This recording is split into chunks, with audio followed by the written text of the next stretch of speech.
Senhor Presidente da República, Professor Marcelo Rebelo de Sousa, em nome do Clube de Lisboa, muito obrigado, mas muito obrigado mais uma vez por aceitar estar connosco na abertura de mais uma Conferência de Lisboa. Eu iria pedir ao Senhor Presidente, ao Dr. Guilherme de Oliveira Martins e ao Embaixador Francisco Seixas da Costa, por favor, para tomarem os vossos lugares.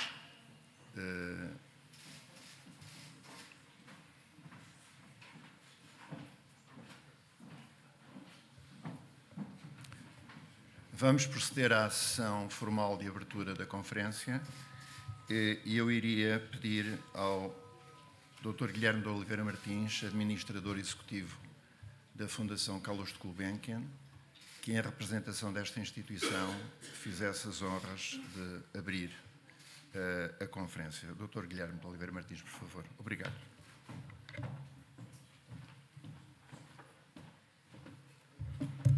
Senhor Presidente da República, Senhor Embaixador Francisco Seixas da Costa,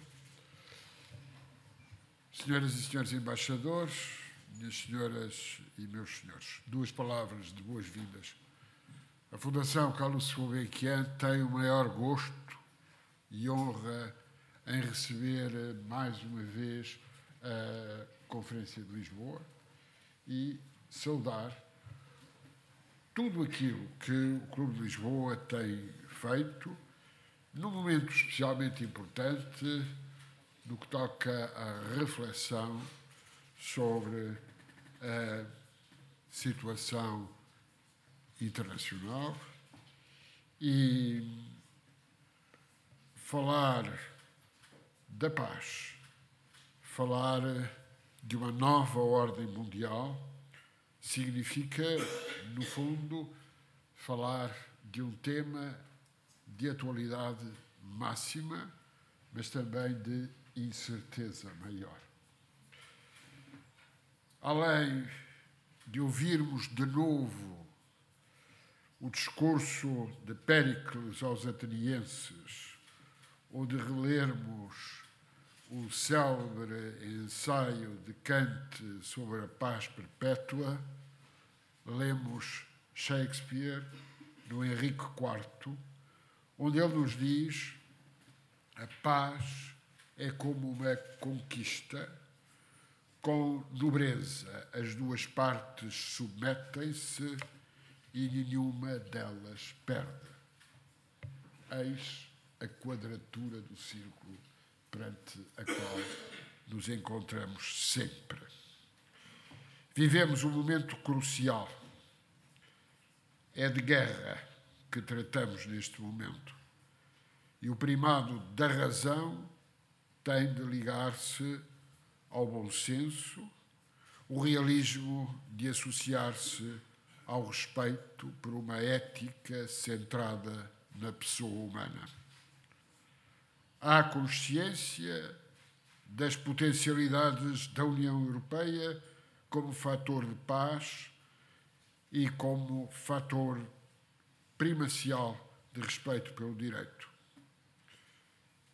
A guerra está no horizonte, terá, porventura, unido mais a Europa. Qual o rumo da globalização e que modos de regulação dos conflitos poderemos encontrar ou reencontrar? E os temas sucedem-se, sempre na complexidade. A energia, a emergência climática, os pagamentos internacionais, a ilusão monetária ou a riqueza das nações, a revolução digital e o conflito entre informação, comunicação e diálogo entre os povos e culturas, a inteligência artificial, a emergência de uma guerra de labirintos e de alvos ilusórios. Uma nova ordem mundial exige compreensão da história, objetivos comuns, entendimento das diferenças, sistemas eficazes de mediação. Afinal, a pergunta é: como termos uma paz duradoura baseada na solidariedade e na reconciliação. Eis o que teremos para refletir. Sr. Presidente da República, compreenderá que desejo a todos que estes trabalhos sejam profícuos, sejam trabalhos positivos. E a Fundação Carlos Gulbenkian honra-se por acolher de novo esta iniciativa. Muito obrigado.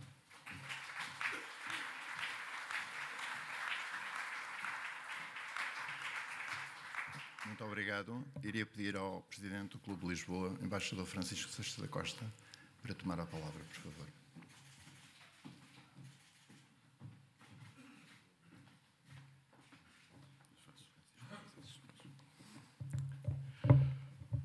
Senhor Presidente da República, Excelência, Senhor Professor Guilherme Oliveira Martins, administrador da Fundação Carlos Gulbenkian, em nome desta Casa, caras e caros amigos, em nome dos órgãos diretivos do Clube de Lisboa, quero começar por agradecer ao Sr. Presidente da República não apenas a sua presença aqui hoje, mas em geral todo o estímulo que ao longo dos seus 2 mandatos tem dado ao Clube de Lisboa com o prestigiante patrocínio das nossas iniciativas. À Fundação Gulbenkian é devida pelo Clube de Lisboa uma palavra de especial gratidão. Por parte desta Casa, desta instituição do bem, podemos sempre contar com as portas abertas e com um amável acolhimento. Gostava de aproveitar para agradecer às qualificadas personalidades portuguesas e estrangeiras que aceitaram o nosso convite para intervir durante estes 2 dias de trabalhos. Fazem-no, e desejo sublinhar isso, sem a menor retribuição, com um espírito de intervenção cívica que me parece mais do que justo destacar. Uma palavra final neste tributo é devida àqueles que nos apoiam. Àqueles que nos apoiam em permanência, à Câmara Municipal de Lisboa, ao Instituto Marquês de Valflor, bem como a todas as entidades e instituições que se associaram a nós para permitir a organização desta 5ª Conferência. Perdoar-me-ão não as mencionar nominalmente, mas os seus nomes estão aqui e estão em toda a documentação distribuída a cada um dos participantes da conferência. O Clube de Lisboa, cujo Conselho Diretivo tem o gosto de presidir neste momento, tem vindo a assumir a responsabilidade a cada 2 anos de realizar estas conferências. Somos uma instituição sem fins lucrativos, com uma estrutura leve e muito assente nas cotas que pagamos como membros. O nosso objetivo é apenas contribuir para o debate em Portugal sobre as grandes questões globais que marcam a agenda internacional. Há uns anos, o Sr. Presidente da República, ao referir-se ao Clube de Lisboa, qualificou-nos como uma associação de moderados. O Sr. Presidente tem toda a razão e o qualificativo honra-nos. Somos uma associação plural, dialogante, que procura fugir às trincheiras ideológicas. Internamente, convivemos sem o menor problema na nossa diversidade. Para fora, relacionamos-nos com todos quantos, pessoas ou entidades coletivas, partilham as nossas preocupações. É tão simples como isso. Nunca como este ano foi tão fácil chegar a um consenso... Nunca como este ano foi fácil chegar a um consenso relativamente àquilo que era o tema, ou aquele que poderia ser o tema que motivaria estes 2 dias de conferência. Em poucos meses, observamos que uma ordem mundial que tinha sobrevivido à Guerra Fria no seu modelo institucional e que parecia mesmo ter encontrado um novo fôlego no termo desta, começava a ser rapidamente posta em causa por virtude de um conflito que alguns não tinham visto chegar e que muitos não julgavam sequer possível, atento ao que parecia ser o interesse essencial por parte de todos em preservar algum equilíbrio e, essencialmente, a paz. Afinal, muitos estavam errados. Saber se a ordem global necessita de ser revista é o debate que aqui trazemos e a trazemos com um ponto de interrogação no final da frase que dá o título a esta conferência. Embora a resposta à pergunta possa ser positiva, em termos de princípios, surge por trás dela uma segunda questão: saber se no atual estado de coisas há condições para criar um consenso global alternativo àquele que hoje existe, mesmo que a dimensão desse consenso esteja hoje questionada.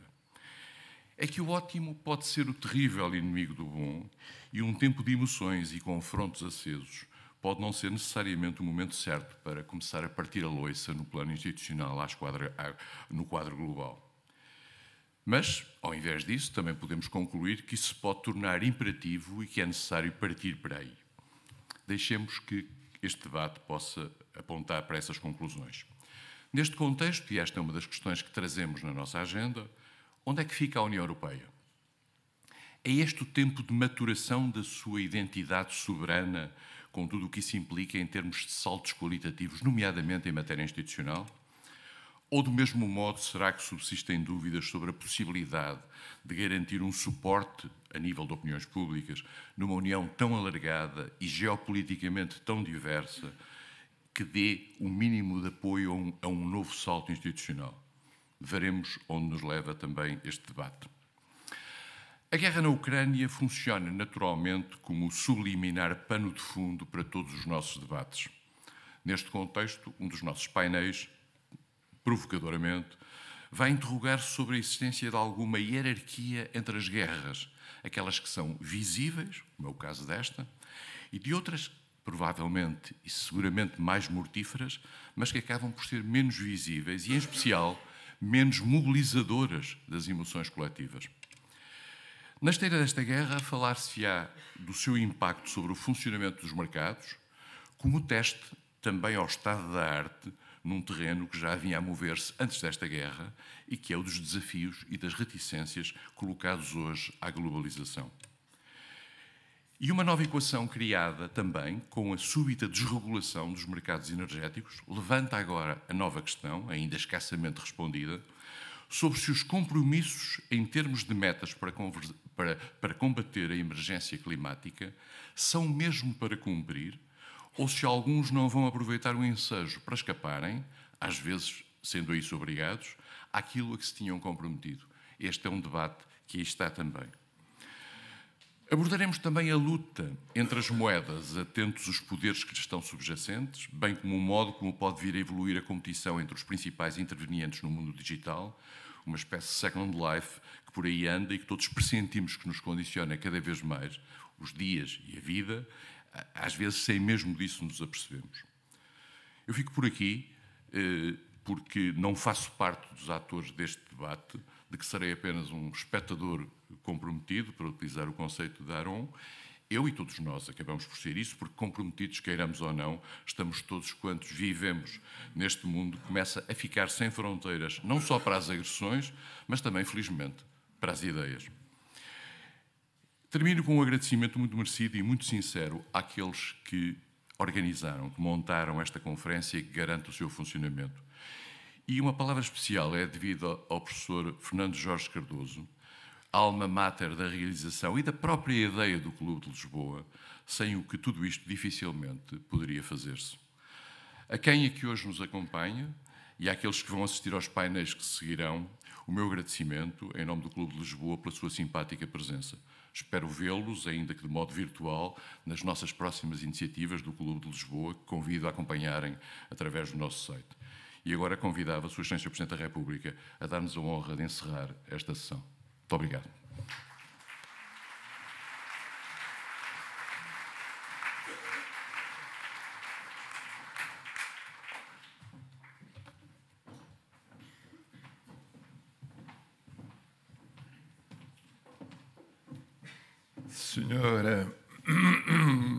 Sr. Professor Guilherme Oliveira Martins, caríssimo Presidente do Clube de Lisboa e amigo Embaixador Francisco Seixas da Costa, um dos pioneiros e também Presidente, Ministro Luís Amado, senhoras embaixadoras, senhores embaixadores, excelências e senhores meus senhores. Senhor Presidente, na sua pessoa, cumprimento este Fórum de Moderados. Continua a ser um fórum de moderados experientes, conhecedores da vida, experientes no plano interno, experientes no plano internacional. Cumprimento todos os oradores prestigiados e participantes desta conferência anual. É já a 5ª Conferência de Lisboa. É um fórum que se impôs naturalmente no plano nacional, com debates de altíssimo nível, trazendo ao nosso país pensadores e decisores de craveira global, produzindo reflexões e recomendações de grande utilidade pública. Dou-vos, por isso, em nome de todos os portugueses, os parabéns devidos pelo trabalho magnífico e incentivo a que assim continuem por muitos anos. O tema deste ano, rumo a uma nova ordem mundial, era óbvio, era inevitável. Sabem que, aliás, é um tema recorrente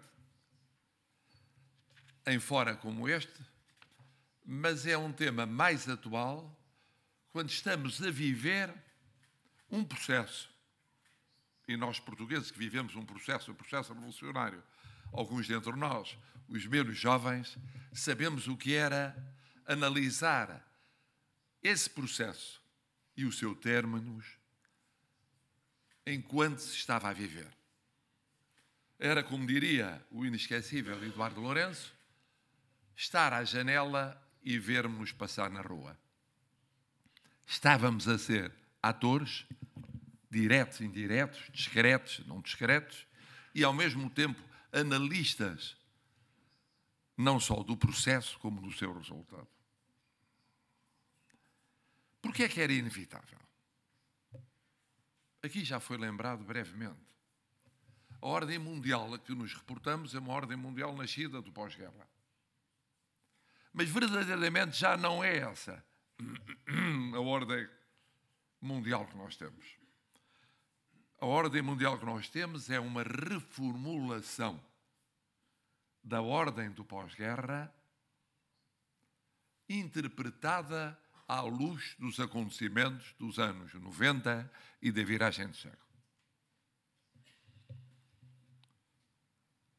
Por um lado, houve a viragem dos anos 90, crucial, onde havia um mundo bipolar, passou a haver, por uns instantes, um mundo unipolar, aparentemente não condicionado, e depois unipolar condicionado por alianças. E depois assistimos aos fenómenos da última década e meia, 2 décadas, a crise financeira global, a fragilização das instituições políticas democráticas, a ascensão dos populismos, o Brexit e a sua incidência na União Europeia, a projeção económica, nomeadamente da China, poderíamos dizer, a emergência de novas potências, uma das quais de vocação global, a pandemia de Covid-19 e agora a guerra na Ucrânia. E aqui paremos um instante, porque se não trata de uma guerra localizada, se não trata de uma guerra regional, bem podemos fazer de conta de que se trata de uma guerra local ou regional, e assim por vezes é vista em debates em que tenho participado ou em conversas com homólogos na África, na Ásia ou na América Latina, mas é verdadeiramente uma guerra global. Uma guerra em que está envolvida uma potência regional, até há muito pouco global, e indiretamente envolvidas uma potência global e outra potência regional de vocação global, unidas, nomeadamente numa aliança que é a Aliança Atlântica, necessariamente uma guerra global. Nem se trata daqueles conflitos que conhecemos no século XX, por proxies, por interposta pessoa. Não. São assumidos, embora não totalmente, embora não em plenitude, mas são assumidos politicamente, estrategicamente, economicamente, socialmente, humanitariamente e militarmente, aqui como conflitos globais. E por isso, tendo a ver com a ordem mundial. Ora, todas estas realidades, desarrumando alicerces erguidos no pós-guerra e resistentes no pós-Guerra Fria, como a globalização económica, o tradicional sistema de partidos, o rumo da integração europeia, a acomodação das grandes potências na arquitetura institucional, a resistência e o ajuste do multilateralismo, o respeito pelo direito internacional e pela soberania dos povos. Mas, por outro lado, este tema, o tema de hoje, era também inevitável pelo número de incertezas que o mundo atravessa, o que não só dificulta qualquer processo de decisão nos Estados, nas empresas, nas famílias, como suscita uma série de caminhos possíveis que queremos, em conjunto, salvaguardar. E por isso partilharei convosco algumas reflexões. Comecei por escrever 3, mas temo bem que sejam 4, na expectativa de poder animar as discussões destes 2 dias. A primeira reflexão resulta das transições que vivemos na ordem internacional. Passámos de uma era marcada por tentativas de acomodação do espaço vital das grandes potências, integrando-as, por exemplo, na Organização Mundial de Comércio, como a China, e nos vários alargamentos das restantes organizações internacionais, União Europeia e NATO a leste, promovendo fora de diálogo permanente o G20, fazendo da globalização comercial um instrumento de paz entre todos, para uma nova fase progressivamente pautada pela competição aberta a todos os níveis, global, regional e local, entre grandes potências, em alguns casos a roçar a beligerância política e comercial, noutros a ameaça de confrontação militar ou a confrontação por interpostos aliados. Em qualquer caso, a confrontação. E a expressão última da confrontação, vivemos-la há pouco mais de 6 meses. Foi um processo aparentemente lento, mas muito rápido. Lento porque previsível, muito rápido no seu eclodir.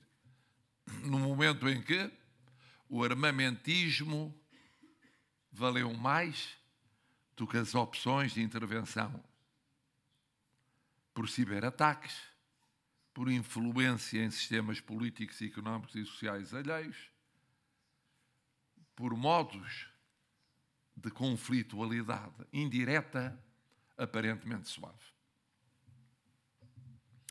Esta competição aberta e assumida é também ela global. Não é apenas geopolítica. É marcada por novas esferas de influência económica, novas rotas comerciais, novas explorações energéticas e, sobretudo, por uma disputada competição por matérias-primas críticas à revolução tecnológica em curso. O desafio de todos os que defendem a existência de normas nas relações internacionais e a afirmação da diplomacia sobre a guerra passa por antecipar e tentar canalizar, disciplinar estas tendências.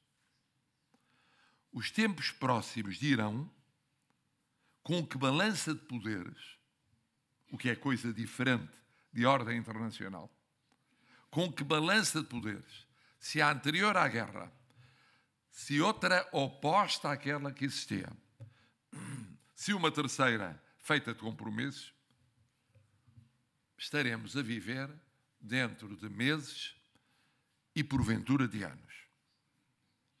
Mas apontarão sempre para a normalização da existência e do papel de organizações internacionais. Muitas delas, infelizmente, demasiado desgastadas. E para a prevalência do direito internacional. Nestes instantes, também ele depreciado de quando em vez. E tudo devemos fazer para com isso reorganizar o sistema internacional. Nunca, como nos tempos que correm e correrão, o reforço de meios ao dispor da diplomacia foi tão importante. Sem ela, sem organizações internacionais, sem direito internacional, tudo mais será letra morta. É por isso que as opções orçamentais dos Estados são cada vez mais complexas, porque têm de, a par das áreas sociais, valorizar as áreas de soberania, que tanto têm sido esquecidas, a política externa e a defesa nacional, de forma a reconquistarem um lugar igualmente prioritário nas escolhas dos governos, o que implica um amplo consenso político para além de ciclos eleitorais. Pode vir aí uma nova balança global de poderes, em que fique claramente definido, por exemplo, a potência ou as potências que são verdadeiramente globais, aquelas que não conseguem passar de regionais alargadas. Quais as potências globais e nelas, desejavelmente para os europeus, a Europa, que consegue afirmar-se na cena internacional? Como coabitarão essas potências? Como atuarão no plano geopolítico, mas também económico e financeiro?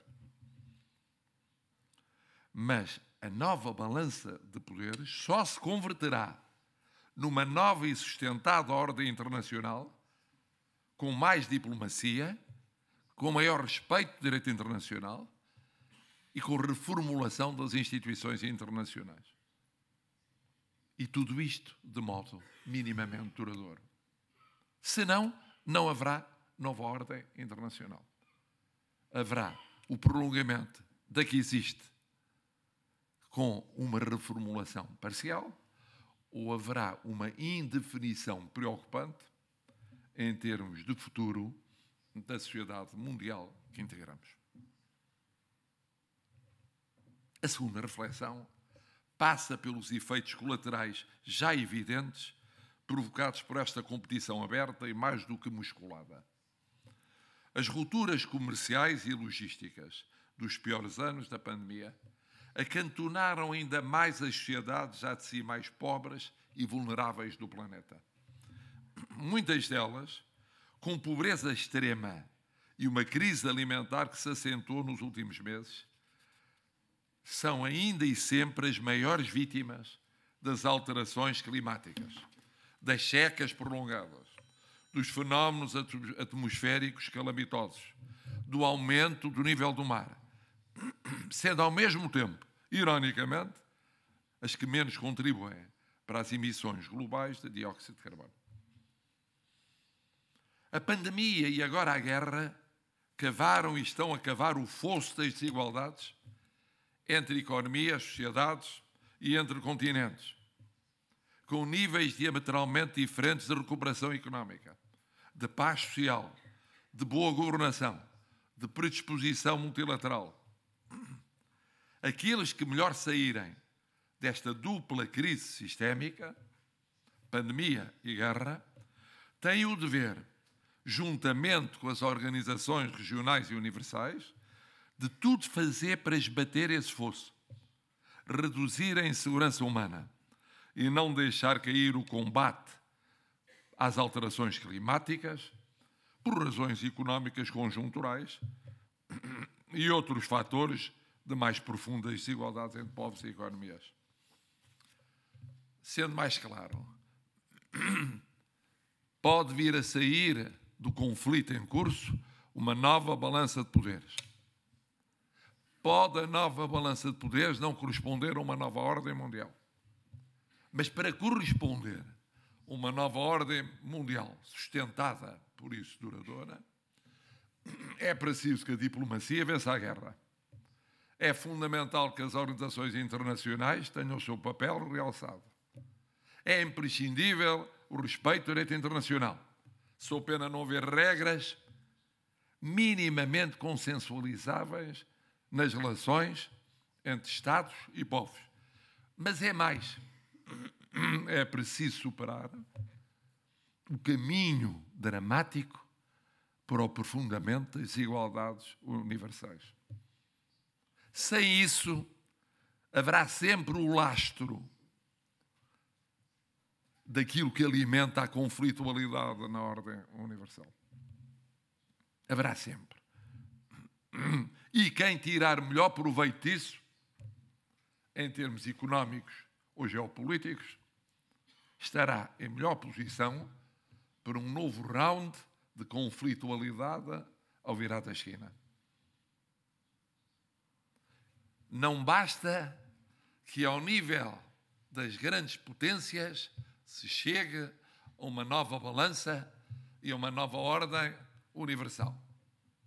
É preciso que ela não esqueça o número muito superior de Estados e de povos que têm e devem ter um protagonismo crescente nessa nova ordem mundial. A terceira reflexão que gostaria de vos trazer passa pelo binómio em voga entre democracias e autocracias. Não querendo diminuir o imperativo, que é melhorarmos a qualidade da democracia e a coesão entre democracias, porque os populismos fazem-se da falta de qualidade das democracias.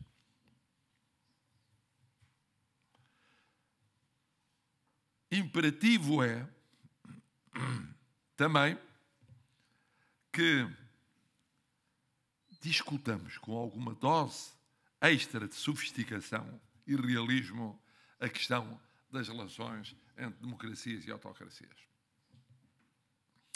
Ela, aliás, já está a ser à prova no debate energético, que é a base do ciclo inflacionista global, com as democracias norte-americanas e europeias a terem de trabalhar com regimes de outra natureza. Veja-se países árabes, países africanos e asiáticos fornecedores de petróleo ou de gás. E deve estar também no nosso pensamento estratégico se quisermos desfazer a suposta coesão entre autocracias. Patente, aliás, em abstenções recentes ou atuais em relação ao comportamento da Federação Russa. Digo recentes ou atuais, porque o veredito de ontem da Assembleia Geral das Nações Unidas confirmou uma tendência muito importante quanto à inevitabilidade de certas votações quando se trata do mínimo do respeito pelo direito internacional em casos críticos de consequências mundiais graves demais. Aí as solidariedades autocráticas param. Só com o pensamento da aplicação de condutas análogas em situações também análogas que dizem respeito àqueles que são chamados a votar. É do interesse das democracias preservarem e fortalecerem a sua afirmação e os seus instrumentos conjuntos. Porque é um polo, é um núcleo duro fundamental em termos de afirmação mundial. Mas é igualmente o seu interesse encontrar parcerias de geometria variável capazes de desfazer lealdades autocráticas e beneficiar as suas sociedades e os seus movimentos pró-democracia com mais liberdade e capacidade sustentadas. É um desafio difícil, porque é num tempo de não multilateralismo nunca perder a dimensão multilateral. E aqui introduzo, fruto do que ouvi nas palavras introdutórias, uma quarta reflexão que não era previsto vir a abordar, que é a Europa. A Europa tem de ser uma potência global. Não apenas economicamente, mas geopoliticamente. Não apenas uma potência regional. Tem todas as condições para o ser. Conhece de há muito os demais continentes, como outras grandes potências não conseguiram conhecer ao longo dos séculos e estão a aprender a conhecer ainda hoje.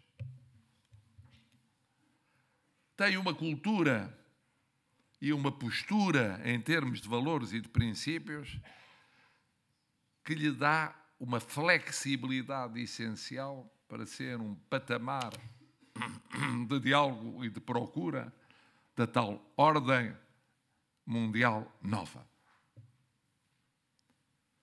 Tem uma riqueza de experiência que deve ser acompanhada crescentemente de uma inovação científica, tecnológica, de uma capacidade de acompanhar o ritmo de outras grandes potências que é inestimável. Está a viver um momento que me faz lembrar aquilo que eu vivi no início dos anos 90, por iniciativa de Mitterrand e Václav Havel, nas Assises pour la Confédération Européenne, em Praga, que era um momento decisivo acerca do futuro da Europa. Fechar-se ou abrir-se à Europa. Fechar-se à Europa já existente ou abrir-se à Europa como um todo. E abrir-se como? Em que tempo e de que modo? É o que estamos a viver. A comunidade política é uma reformulação da ideia de Mitterrand pela pena do presidente Macron. E sempre com a criatividade conceptual que todos reconhecemos aos nossos pares franceses. Mas o importante é substancializar o nome, é substancializar o conceito, é dar-lhe densidade no tempo e no modo. E esse é o grande desafio da Europa. O grande desafio da Europa não é exterior, é interior. Não é a sua afirmação no exterior. A Europa, se for grande no seu interior, será grande no exterior.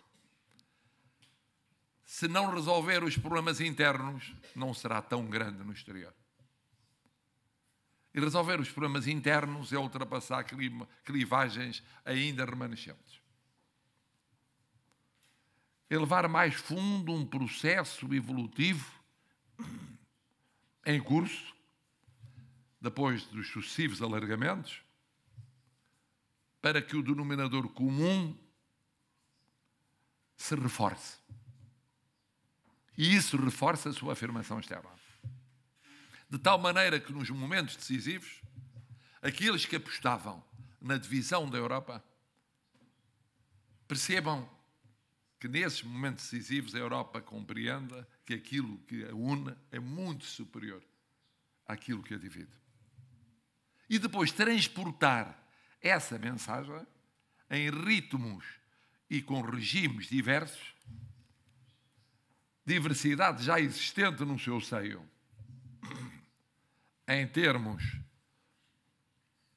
de segurança, de defesa, de política social,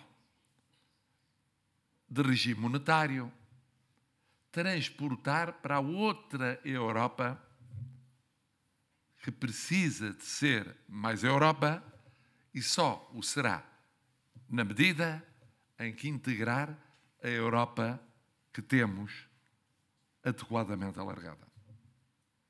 É uma operação complexa, complexíssima. Mas não podemos perder o momento histórico. Um momento histórico pode ser mais duradouro, menos duradouro. Mais difícil, menos difícil. Com mais ajustes, menos ajustes. Mas é único. É único para a Ucrânia, é único para a Moldova, é único para os Balcãs Ocidentais, é único para tantas realidades que são diferentes, muito diversas entre si, mas que todas têm direito a serem equacionadas num quadro europeu. Como fazer isto? Mantendo a ponte fundamental com essa Europa que será sempre Europa, mesmo quando não quer ser Europa, que se chama Reino Unido. Como manter isso com a relação transatlântica, reforçada, inevitavelmente. E como conduzir o percurso nos próximos tempos, meses e anos, para que a oportunidade não seja perdida. Esse é um desafio fundamental. Se formos egoístas, e compreensivelmente egoístas para muitos, atendendo àquilo que podem perder, perderemos a oportunidade. Se formos um pouco menos egoístas e olharmos para o médio e longo prazo, aí temos o grande desafio. Porque resolvido esse desafio, a Europa será inevitavelmente uma potência global. Falhado o desafio, será uma potência regional em termos geopolíticos, muito influente, porventura até de âmbito alargado, mas só será global em termos económicos da forma como tem sido até agora. E, finalmente, e Portugal? E Portugal? Bom, Portugal, neste momento, tem também ele condições muito interessantes para exercer um papel em todos estes debates. Nós somos o que os anglo-saxónicos chamam um honest broker da diplomacia internacional. Temos uma geografia ímpar na geopolítica da energia e no comércio marítimo internacional, com uma área territorial oceânica em expansão e relevância. Temos uma presença ativa e um diálogo permanente com nações de todos os continentes, inclusive com as grandes potências. Se é verdade que a Europa esteve onde outros não estiveram, nós estivemos dentro da Europa onde outros europeus não estiveram. Ou estivemos mais tempo. E podemos ajudar também aí, não só a Europa, como o mundo. Estamos e permanecemos. Quando assumimos um compromisso, levamos-lo até ao fim. Estamos na República Centro-Africana, podem outros ter estado e terem saído, nós ficamos. Estamos no Mali, podem outros ter estado e saído, nós ficamos. Nós fomos dos últimos, recordei isso no dia, numa cerimónia da NATO, dos últimos a sair do Afeganistão. Eu fui o último chefe de Estado a visitar o Afeganistão antes da saída das tropas aliadas. A estar no aeroporto, em Cabul. E a ver o que todos, portugueses e não portugueses, pensavam acerca do momento que se estava a viver. Portanto, somos reliable. Somos confiáveis. Temos uma diáspora essencial, cada vez mais mobilizada e competitiva. Recebi há dias os representantes autarcas eleitos luso-franceses. Numa legislatura, mais do que duplicaram. Mais do que duplicaram. Tem sido um avanço impressionante e em posições-chave, a nível local como regional. Isto está a passar-se e não se passava há uns anos com a nossa diáspora. E não estou a falar da diáspora científica ou tecnológica. É olhar para a comunidade mais jovem que temos em todo o mundo, que é a comunidade no Reino Unido, feita de altíssimas qualificações. Tão altíssimas que em plenas recepções a quantos funerais da Rainha Isabel II, um a um, os membros do antigo e do novo governo britânico tratavam com grande respeito essa nova comunidade portuguesa, pelos seus contributos concretos, já para grandes projetos e grandes obras, nomeadamente no domínio da engenharia, por exemplo, em plena capital britânica. Temos uma democracia madura com estabilidade e paz social. De quando em vez, temos sobre esta matéria legítimas controvérsias ou angústias. A comparação feita com as democracias nossas pares mostra a diferença na estabilidade, na previsibilidade e na paz social, tão importante, por exemplo, para a recuperação do turismo e do investimento estrangeiro, que neste ano, estamos no princípio de outubro, já ultrapassou os números máximos de anos anteriores. E com 200 projetos em pipeline. Temos uma economia aberta e somos um aliado confiável nas organizações e alianças em que ativamente participamos. Podemos, por isso, mobilizar os grandes debates, antecipar as grandes tendências, decidir com melhor informação e sensatez e definir um rumo de atuação cada vez mais relevante desta ordem internacional em transição. É esse o nosso dever. É essa a nossa vocação. Desde o final do século XIV, é a nossa vocação. Quando optamos por atravessar oceanos e conhecer novas realidades. Neste tempo em que a guerra parece ter congelado o multilateralismo, temos a vantagem adicional de podermos ser ao mesmo tempo fiéis às amizades e alianças que são o cerne da nossa política de regime em defesa, segurança e política externa em geral, e abertos aos novos mundos que sairão do pós-guerra. Pioneiros e consistentes. Sabemos das dificuldades. Sabemos.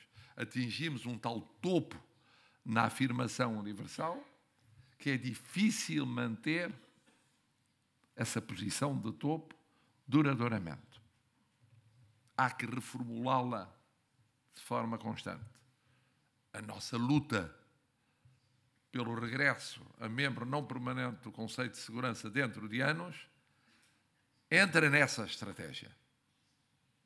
Num tempo em que o secretário-geral das Nações Unidas já não será um português, haver a presença de Portugal, como temos feito a luta pela presença de países da comunidade de Estados de língua oficial portuguesa no Conselho de Segurança das Nações Unidas.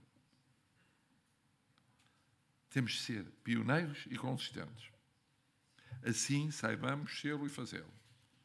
E para isso, o vosso encontro de hoje, os encontros anuais, a persistência deste clube, que nasceu precursor e hoje é decisivo, reveste-se de uma importância crucial. Os maiores sucessos para esta prospectiva 5ª Conferência de Lisboa, um ótimo trabalho a todos, uma palavra muito grata àqueles que de fora cá nos chegam. Welcome to Portugal. All of those guest speakers that are today and tomorrow with us, reflecting on the world and a new world order. Let us expect as soon as possible. Este é o meu voto em nome de todos os portugueses.